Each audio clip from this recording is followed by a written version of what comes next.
Olá, meus queridos alunos, sejam todos bem-vindos a mais uma aula de arquitetura de computadores. Na aula de hoje, nós vamos falar sobre processadores. Um computador é um sistema interconectado de processador, memória e dispositivos de entrada e saída. E toda a comunicação entre esses componentes do computador é feita através dos barramentos. Um barramento é um conjunto de fios paralelos que são soldados na placa, aquelas trilhas que a gente vê na placa-mãe, né? E eles transmitem os endereços, os dados e os sinais de controle.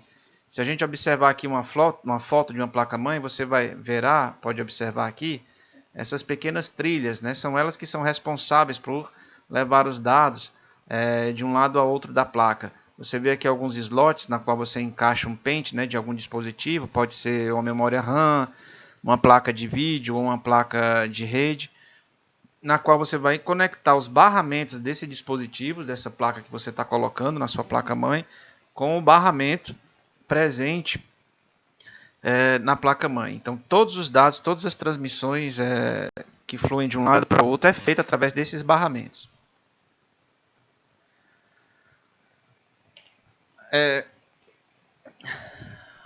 A CPU, ou o CP, né, que é a Unidade Central de Processamento, ela tem a seguinte organização, né? Você tem um computador simples aqui, e a gente tem essa UCP, formada por uma unidade de controle, uma unidade de lógica aritmética e seus registradores, que são uma parte da memória aqui da UCP.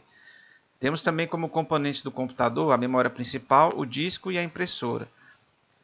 O disco e a impressora a gente diz que são dispositivos de entrada e saída, porque o disco serão onde os arquivos, os meus dados ficaram gravados de forma permanente, e a impressora é onde você vai colocar esses dados em algum meio físico. Então a gente tem um barramento para comunicar, né, todos esses dispositivos, a memória principal, com a unidade central de processamento, a UCP. A UCP ela é o cérebro do computador, é onde tudo acontece. Ela é a responsável por executar todos os programas que estão na memória principal. Ela busca as instruções, ela examina essas instruções para verificar quais são os seus tipos, quais são os seus operandos, e aí vai executando, né, executando essa instrução, uma após a outra.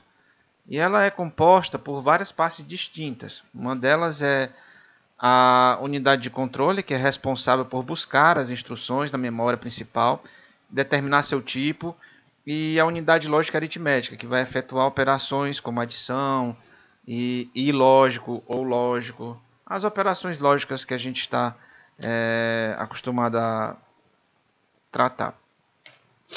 A UCP também possui uma pequena memória temporária, essa memória é de alta velocidade, e é utilizada para armazenar os resultados que são obtidos na computação, no processador.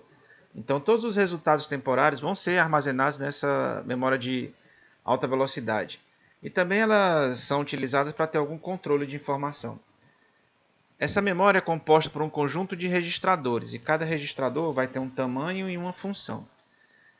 Cada registrador pode ser lido e escrito em alta velocidade justamente porque eles fazem parte da UCP. Eles estão conectados dentro do chip da própria UCP. O registrador mais importante é o controlador de programa, o CP ou PC em inglês, né? Program Controller. O que é que ele faz? Ele indica qual é a próxima instrução a ser buscada para ser processada. Outro registrador muito importante é o registrador de instrução, RI ou IR em inglês, de Instruction Register.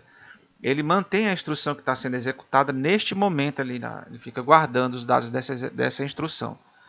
Lógico que existem outros diversos registradores, inclusive quando a gente estiver tratando de uma microarquitetura de modo mais avançado, nós veremos outros registradores que são importantes, mas no momento a gente vai destacar só esses dois, né? E alguns registradores são de uso geral e outros são reservados ao sistema operacional para que ele possa controlar o computador. O caminho de dados ele é composto por registradores, a ULA e diversos barramentos que conectam essas partes. Os registradores alimentam dois registradores específicos, chamados de A e B, que servem como entrada de dados para a ULA. enquanto ela vai lá fazer alguma operação. Tá?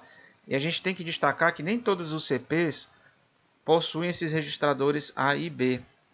A gente pode ver aqui na figura 2.2 a ilustração de como funciona o caminho de dados típico. Né? A gente tem aqui os registradores que vão guardar os operandos, as operações que serão feitas, né? Os dados das operações, das instruções que serão processadas. E aqui você tem dois registradores especiais, né? No qual eu vou colocar as duas entradas da ULA, A e B. A ULA sempre vai trabalhar com duas entradas. Então, esses dados são colocados dentro da ULA, na qual eles vão passar por alguma operação. Pode ser uma operação aritmética, pode ser uma operação lógica. E o resultado é guardado nesse registrador de saída aqui, um registrador especial que vai guardar o resultado da operação. Lembrando que esses registradores de entrada não são presentes 100% em todas as UCPs que você encontrar. Tá? Alguns podem não ter e vão puxar diretamente, né, dos registradores lá de cima para a entrada da ULA. Depois que esse resultado é obtido, que é armazenado aqui, ele pode ser levado de volta para esse barramento até os registradores principais lá de cima para que possa ser reutilizado em outras operações, em outras contas, ou mesmo caso não seja mais necessário, ele possa ser levado de volta para a memória principal. Então aqui a gente pode dizer que grande parte das instruções podem ser divididas em duas categorias. As que são do tipo registrador memória, que permitem que as palavras de memória sejam trazidas da memória principal e gravadas nos registradores. E temos as instruções do tipo registrador-registrador, que elas vão buscar dois operandos que estão já nos registradores e levá-los até a ULA, né, a entrada da ULA. E depois eles vão pegar essas instruções, pegam esse resultado e armazenam de volta num dos registradores. Todo esse processo de passar dois operandos pela ULA e armazenar o resultado em um dos registradores é denominado de ciclo de caminho de dados. É importante que você grave bem esse nome. A gente vai usar muito ele quando a gente estiver implementando a nossa microarquitetura. Ciclo de caminho de dados é quando eu pego dois operandos, passo pela ULA, pego o resultado e coloco nos registradores. Tá? O ciclo de caminho de dados é o coração da UCP, é o que vai definir o que ela é capaz de fazer. E quanto mais rápido for esse ciclo, mais rápido e mais eficiente vai ser o funcionamento da máquina.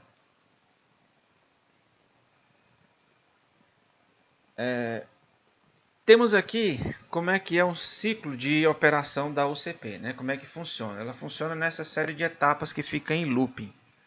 Primeiro, a gente verifica, né, no CP, no controle de programa, qual é a próxima instrução que tem que ser trazida da memória até o registrador de instrução. A gente vai lá, pega da memória, traz a instrução. Aí agora vamos incrementar, né, alterar o contador de programa para que a gente saiba qual é a próxima instrução que vai ser executada no próximo passo, né, no próximo laço. Agora que a gente tem a instrução que a gente já trouxe da memória principal, a gente tem que determinar o tipo de instrução que foi trazida. E se ela usar alguma palavra de memória, a gente tem que ir lá na memória, saber onde é que essa palavra está. Então a gente pega essa palavra e traz para dentro de um dos registradores da UCP.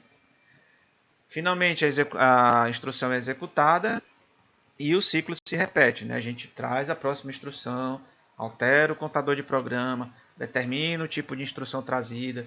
Se ela utiliza alguma palavra de memória, determinar onde é que ela está. Traz a palavra para dentro de um registrador da UCP e executa a instrução. Essa sequência de etapas é o que a gente chama de ciclo de buscar, decodificar e executar. E ela é fundamental para o funcionamento do computador. Há uma equivalência importante entre hardware e software, mais especificamente entre hardware e interpretadores. A gente já até viu isso numa das aulas do começo do semestre, que hardware e software são logicamente equivalentes, ou seja, tudo que você consegue fazer com hardware, você pode fazer em software e vice-versa. Pois bem, então quando você está fazendo o projeto de uma máquina, você especifica uma linguagem que vai trabalhar nessa máquina, digamos aí uma linguagem L. depois que essa linguagem é especificada, você tem toda a especificação dela, a equipe de projeto vai decidir se essa linguagem será implementada em hardware ou em software. No caso de se escolher interpretar em software, um interpretador vai ter que ser escrito e vai rodar, né, para rodar os programas feitos nessa linguagem L. Caso o interpretador seja escrito, ele vai ter que ser escrito numa linguagem mais simples, ou seja, numa linguagem que vai rodar em cima, de alguma forma, do hardware original. Ou seja, a gente precisa de algum tipo de hardware para poder rodar. Né? Em algum momento tem que ter um hardware que vai executar. Né? Pelo menos o interpretador que vai rodar a linguagem L.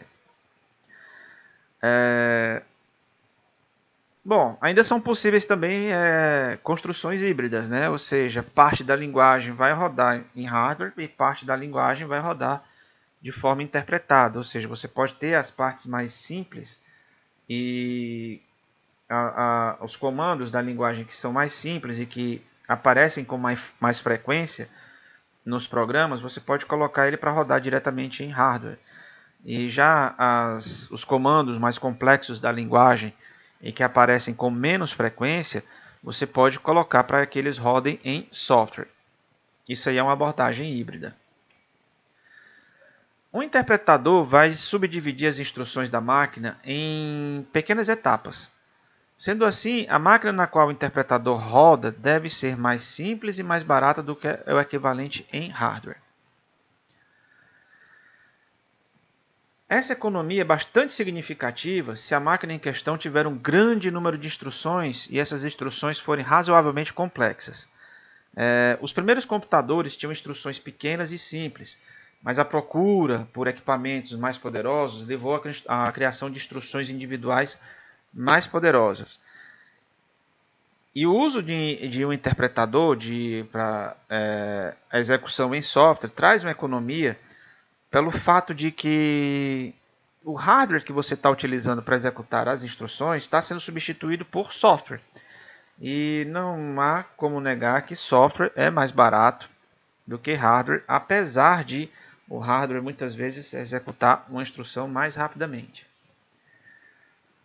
Aí, falando um pouco aqui da interpretação, a gente já discutiu a diferença entre interpretação e compilação. Na interpretação você tem que cada comando ele é decodificado e executado imediatamente. Então, você tem uma execução mais rápida, né, do programa. É mais suscetível a algumas é mais suscetível a algumas falhas no sentido de que o programa vai sendo executado e se houver alguma falha no programa, ela só vai ser detectada quando a execução chegar naquela falha, né? Diferente da compilação, na qual você tem uma passada geral no programa, já detecta as falhas, essas falhas são corrigidas antes dele ser executado. Mas isso aí, nesse caso especificamente, não é um problema, porque os programas já foram compilados, os erros já foram verificados no nível acima do que a interpretação está sendo feita. Né? Quando você chega aqui nesse nível, somente esse nível de execução é que está sendo interpretado. E essa interpretação é uma técnica que vai permitir o projeto de computadores mais simples, de menor custo, e que vão ter a capacidade de executar instruções muito mais complexas do que o projeto original estava a permitir. Instruções mais complexas são melhores porque as instruções individuais podiam ser sobrepostas ou executadas em paralelo. Então, ao invés de você pegar essas instruções mais simples que são executadas diversas vezes, você poderia pegar essas instruções mais simples, transformar numa instrução mais complexa, jogar no interpretador para que ele execute elas de forma sobreposta e paralela, e assim você tem um ganho de velocidade muito maior. Tá? E no caso dos computadores que são mais caros, mais robustos, projetados para ter um alto desempenho, o custo do hardware até compensava, certo? Você ter essas instruções implementadas em hardware. Só que quando você vai procurar uma máquina mais simples, mais barata em que o custo ele pesa mais do que a velocidade, você já não tem como justificar o uso de instruções mais complexas, né? Aí entra outra necessidade, outra questão a se colocar nessa discussão. E a compatibilidade? Como é que eu faço, né? Se eu vou ter dois tipos de instruções diferentes, uma para as máquinas mais caras, essas instruções vão ser mais complexas, e aí para as máquinas mais baratas, as instruções serão mais simples. Como é que eu faço se eu quiser comunicar essas duas arquiteturas, essas duas máquinas distintas? Bom, aí é que veio lá no final da década de 1950 a IBM, né, que percebeu que era mais vantajoso ter uma única família de máquinas executando as mesmas instruções, tudo da mesma forma.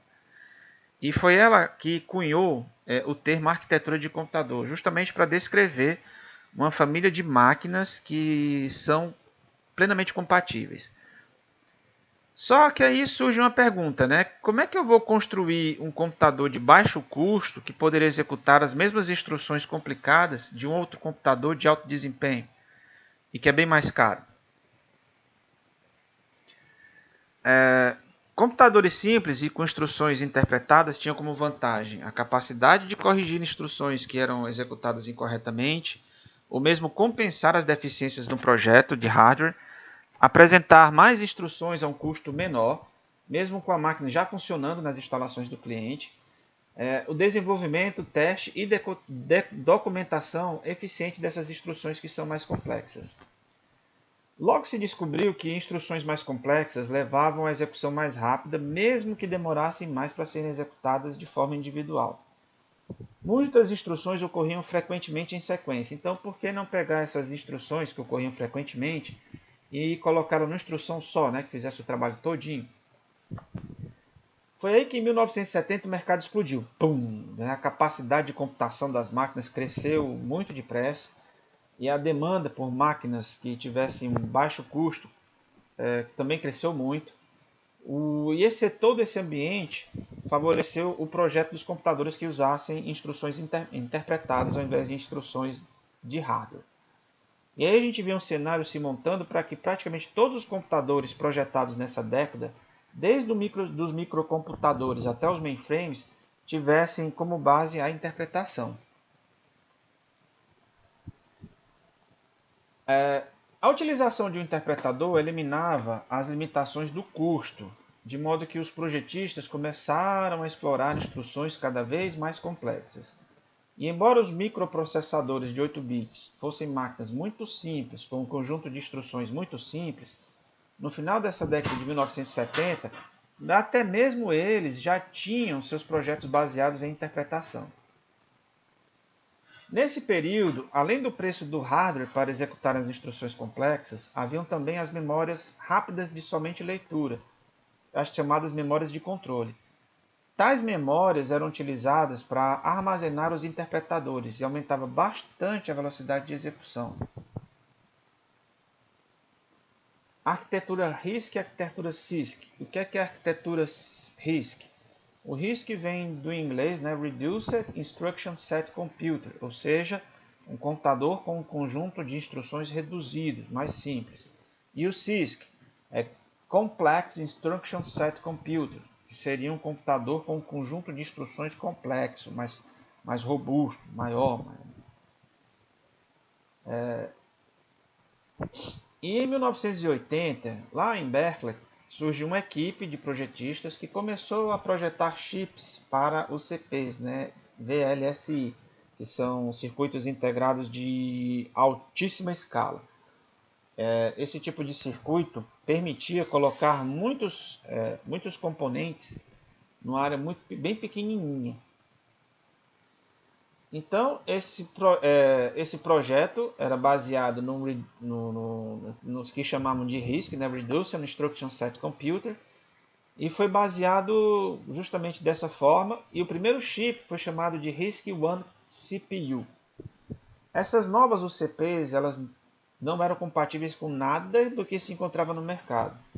E justamente por não serem compatíveis com nada que estava no mercado, os projetistas tiveram mais liberdade para escolher qual conjunto de instruções eles julgavam que eram melhores, né, que maximizassem o desempenho total do sistema. E algo que realmente chamou a atenção nesse conjunto reduzido de instruções é que elas eram apenas 50, contra 200, 300 instruções que era comum ver nos chips, né, do mercado da época. A ênfase inicial da arquitetura RISC era ter justamente instruções simples, que pudessem ser executadas rapidamente. Isso porque os projetistas perceberam que se tinha um ganho muito maior de desempenho, se ganhava muito mais se pudesse iniciar uma instrução rapidamente ao invés de executá-la rapidamente. Então, a velocidade com a qual uma instrução era iniciada, ela importava muito mais, ela impactava muito mais no desempenho final do que a velocidade em si da instrução. Portanto, o tempo que uma instrução demorava para terminar sua execução importava bem menos, né, de quantas dessas instruções podiam ser iniciadas por segundo. E há um fator importante a gente destacar aqui, tá? As velocidades das memórias principais tinham alcançado aquelas memórias de controle que armazenavam os interpretadores. Então, ter um interpretador guardado na memória de alta velocidade já não valia mais tanto a pena. Portanto, mesmo que uma máquina RISC precisasse de 4 ou 5 instruções para fazer o que uma CISC faria com uma única instrução, se as instruções RISC fossem 10 vezes mais rápidas, a RISC vencia. Então é lógico imaginar que as máquinas RISC, né, nesse momento, iriam varrer o mercado e tirar todas as máquinas CISC das prateleiras, não é? Só que não foi o que aconteceu, não.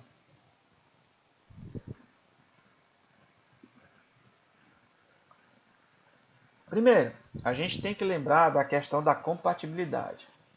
Nesse momento, muito dinheiro já tinha sido gasto, já tinha sido investido nas máquinas CISC. E era um montante que não tinha que se pensar, não compensaria jogar tudo fora e começar tudo do zero, né? Entre aspas, apostando numa nova abordagem que seria das máquinas RISC. E a Intel surpreendeu todo mundo, né? Ela pegou algumas dessas ideias inovadoras aí das máquinas RISC e trouxe para a sua arquitetura CISC.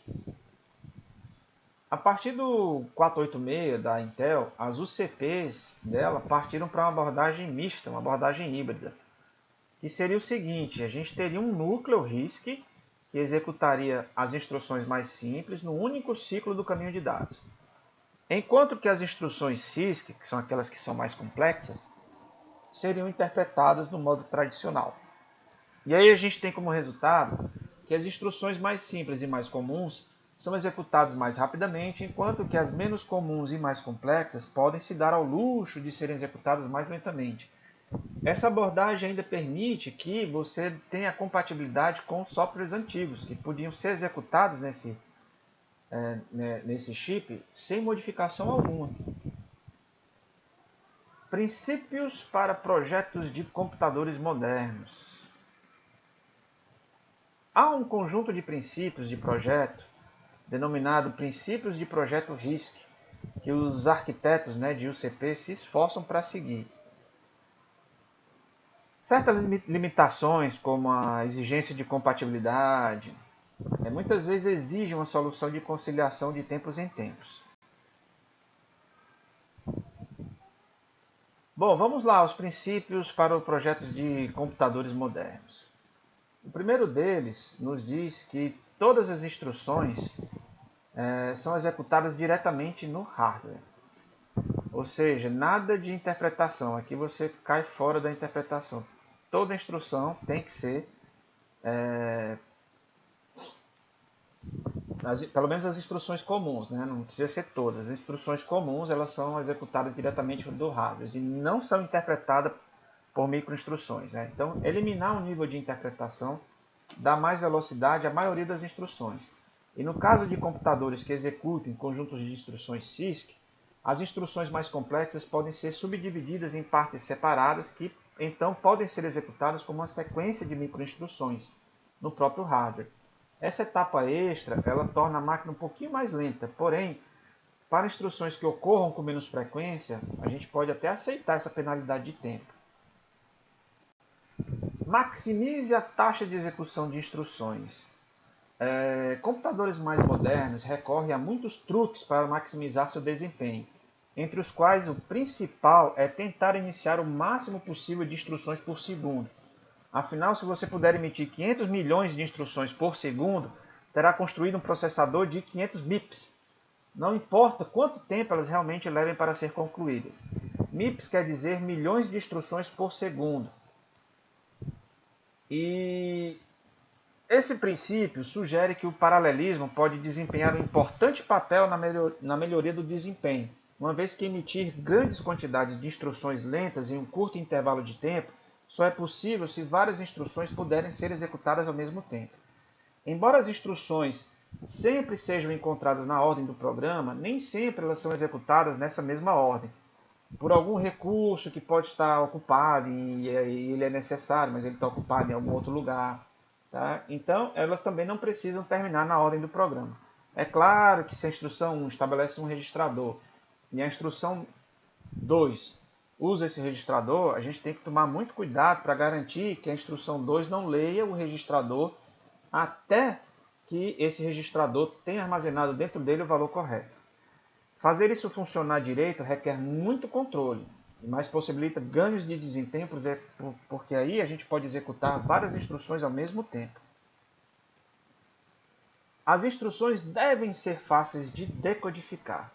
Um limite crítico para a taxa de emissão de instruções é a decodificação de instruções individuais para determinar quais recursos elas necessitam. Qualquer coisa que possa ajudar nesse processo é de grande utilidade. Isso pode incluir fazer instruções regulares de comprimento fixo com um pequeno número de campos. Quanto menor for o número de campos e formatos diferentes para as instruções, melhor, aumenta a nossa velocidade de decodificação. Temos que somente as instruções load e store devem referenciar a memória. Bom, um dos modos mais simples de subdividir operações em etapas separadas é requerer que os operandos para a maioria das instruções venham de registradores da CPU e voltem para esses registradores. A operação de movimentação de operandos na memória para registradores pode ser executada em instruções separadas. Uma vez que o acesso à memória pode levar um certo tempo, e esse atraso é imprevisível, o melhor é sobrepor essas instruções às outras instruções se elas não têm nada para fazer, exceto movimentar operandos entre registradores e memórias. O que é que isso significa? Significa que somente instruções load e store devem referenciar a memória. Todas as outras instruções devem operar apenas nos registradores. Como as instruções vão operar somente nos registradores,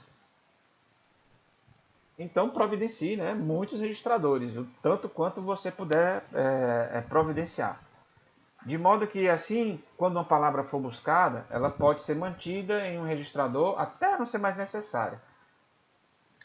Esgotar os registradores e ter que descarregá-los de volta na memória, só para ter que recarregá-los de novo, é um processo lento, indesejável e que a gente tem que evitar o máximo possível.